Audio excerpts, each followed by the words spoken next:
Ultime pour les célibataires avec enfants. Bonjour et bienvenue sur ma chaîne Love Créatrice. J'espère que vous allez bien. Abonnez-vous si ce n'est pas encore fait. Likez, partagez. Et après cette vidéo, allez découvrir les vidéos que j'ai traitées précédemment. Aujourd'hui, je vais vous partager quelques conseils, quelques points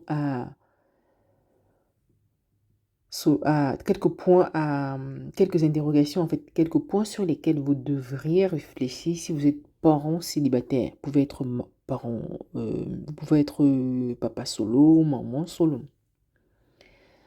Dans les relations amoureuses, parfois, même si on a aimé sa vie de célibat pendant un certain moment, ça peut varier d'une personne à l'autre, 1, 2, 3, 4, 5 ans, ça varie vraiment des personnes et plus. Et à un moment, vous ressentez le besoin de vraiment vivre une relation de couple. Même si vous avez été déçu par le passé, vous avez cette envie en fait d'avoir quelqu'un dans votre vie. Et pas que pour un soir ou pour une période courte, mais vraiment pour une période relativement longue. Alors, avant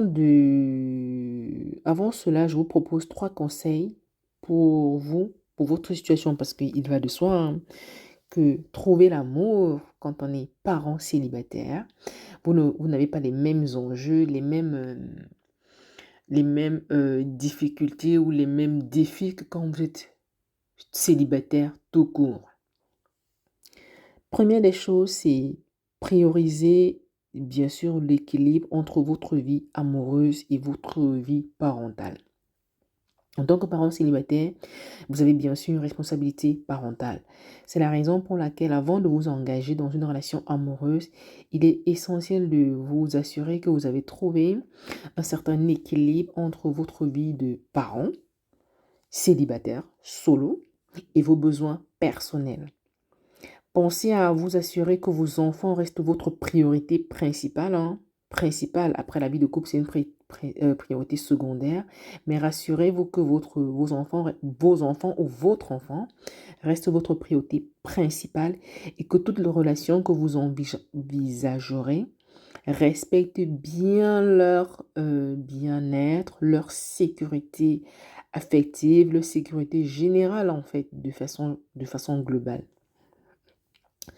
Cela peut signifier, par exemple, établir des bases saines, des limites claires quant au temps que vous consacrez à votre vie sentimentale, votre vie amoureuse et à vos responsabilités parentales. Ça, c'est important de trouver justement l'équilibre entre votre vie amoureuse et vos responsabilités de papa ou de maman. Deuxième point important sur lequel il faudrait que vous y réfléchissiez, il faut vraiment prendre le temps d'y réfléchir et vous assurer.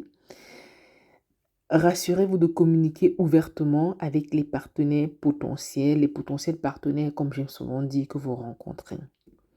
Lorsque vous entrez dans une nouvelle relation potentiellement amoureuse, assurez-vous que vous dialoguez ouvertement, honnêtement et en toute transparence avec votre partenaire au sujet de vos responsabilités parentales.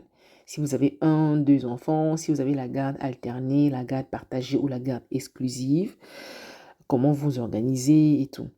Expliquez clairement vos attentes et vos besoins en tant que parent célibataire. Assurez-vous également que votre partenaire est prêt à les respecter. Ça dépend de vous, hein. C'est vous qui vivez la relation, vous savez. Vous observez quand vous êtes en relation avec quelqu'un, la vie au quotidien ou les rendez-vous sont l'occasion de... Les entretiens que vous avez avec ces personnes sont les moyens de... Je n'ai pas forcément envie de dire de tester, mais d'évaluer sa capacité à respecter vos besoins. Bien sûr, vous devez respecter les siens, mais il en est pour vous de votre responsabilité de vous rassurer qu'il est compatible en fait avec vos attentes. Une communication transparente dès le début peut éviter des malentendus et des conflits potentiels à l'avenir. Même au début d'une relation, c'est bien de trouver les moyens d'aborder des sujets légers et des sujets profonds. Et la parentalité, c'est un sujet profond, c'est un sujet très sérieux. Troisième conseil que je peux vous donner, que je peux vous partager aujourd'hui, et pas des moindres, hein, il y en a plusieurs. Vous pouvez me contacter sur contactlovecreatrice.fr pour plus de conseils ou pour un suivi de votre situation personnelle. Mais troisième conseil que je peux vous donner ici, c'est également de choisir un partenaire. Veillez vraiment à choisir un partenaire compatible avec votre style de vie, votre lifestyle. On n'a pas tous le même lifestyle.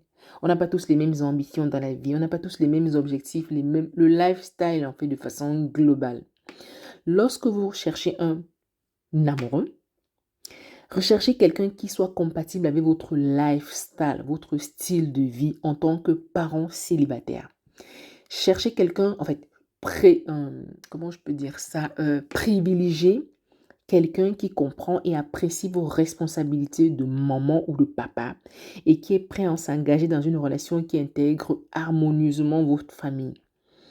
Par exemple, quand je parle de lifestyle, si vous avez l'habitude, par exemple, d'aller en vacances 3 fois par an ou de vous organiser pour aller, comment on dit, faire des restaurants au moins une fois par mois avec vos enfants ou toute seule ou avec votre conjoint, faudrait privilégier des partenaires qui pourront, en fait, adhérer à votre style de vie. Si vous avez l'habitude, par exemple, d'aller skier tous les hivers, par exemple, avec ou sans vos enfants, c'est vous qui voyez comment vous organisez.